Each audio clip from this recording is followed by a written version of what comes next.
बहुत सारे लोग गोल्ड के बारे में क्वेश्चन कर रहे हैं कि गोल्ड यहाँ से मजीद ऊपर जाएगा या फिर क्रैश करेगा। तो इस अपडेट में इंशाल्लाह आप लोगों को पता चल जाएगा कि गोल्ड आगे कैसे मूव कर सकता है। गोल्ड के ऊपर जाने की वजह ये है कि यूएस गवर्नमेंट का शटडाउन चल रहा है और ये शटडाउन अभी भी कंटिन्यू है, जिसकी वजह से वहाँ पे जितने भी उनके ऑफिसेज हैं वो बंद हैं, काम नहीं हो रहा, इकोनॉमी उनकी वीक हो गई है।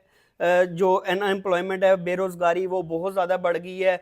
डॉलर दिन ब दिन वीक हो रहा है। डॉलर का इंडेक्स आप जाके देखिए, डॉलर का इंडेक्स मुसलसल क्रैश कर रहा है, जिसकी वजह से बीटीसी पंप कर रहा है। बेसिकली ये डॉलर इंडेक्स और गोल्ड एक दूसरे के एंटी मूव करते हैं। अगर डॉलर स्ट्रांग होता है तो गोल्ड वीक होता है, और अगर गोल्ड वीक होता है, डॉलर वीक होता है तो गोल्ड पंप होता है। ये दोनों के एक दूसरे के एंटी मूव करते हैं। अब इन्फ्लेशन की सूरत हाल है, अनएम्प्लॉयमेंट बहुत ज़्यादा है, शटडाउन, ये सारे वो क्राइसिस हैं जिनकी वजह से गोल्ड पंप कर रहा है।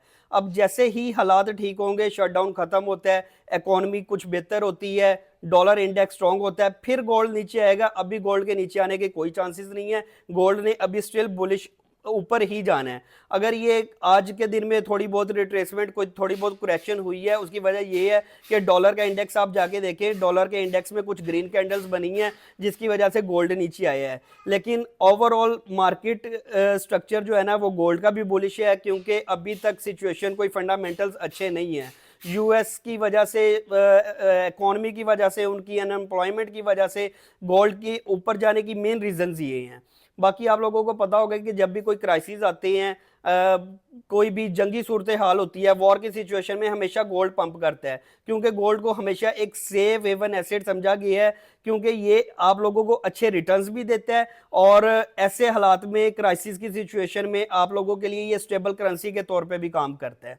तो ये वजह है गोल्ड के बुलिश होने की। अभी गोल्ड के नीचे आने के कोई चांसेस नहीं है। इसको शॉर्ट बिल्कुल ना करें, अभी होल्ड करें। जिन लोगों ने बाय किया हुआ है, ऑलरेडी नीचे से बाय किया हुआ है, वो लोग होल्ड करें। गोल्ड ने अभी मजीद पंप करना है। कुछ हालात बेहतर होते हैं, फंडामेंटल्स पे नजर रखें, हालात अगर बेहतर होते हैं तो फिर गोल्ड के नीचे आने के चांसेस हैं, लेकिन अभी ऐसा कुछ नजर नहीं आ रहा।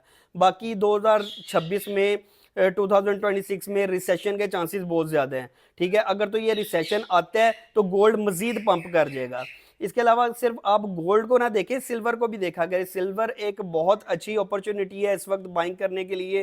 अगर आपका गोल्ड थोड़ा 10% पंप करता है, तो ये सिल्वर आपका 20 to 25% पंप करेगा, क्योंकि सिल्वर का यूज केस बहुत ज़्यादा है। अभी ये सोलर पैनल्स में आपका सिल्वर यूज हो रहा है, और बहुत सी चीज़ें जिनमें सिल्वर यूज हो रहा है। तो गोल्ड की बजाय सिल्वर के रिटर्न्स बहुत ज़्यादा अच्छे होंगे।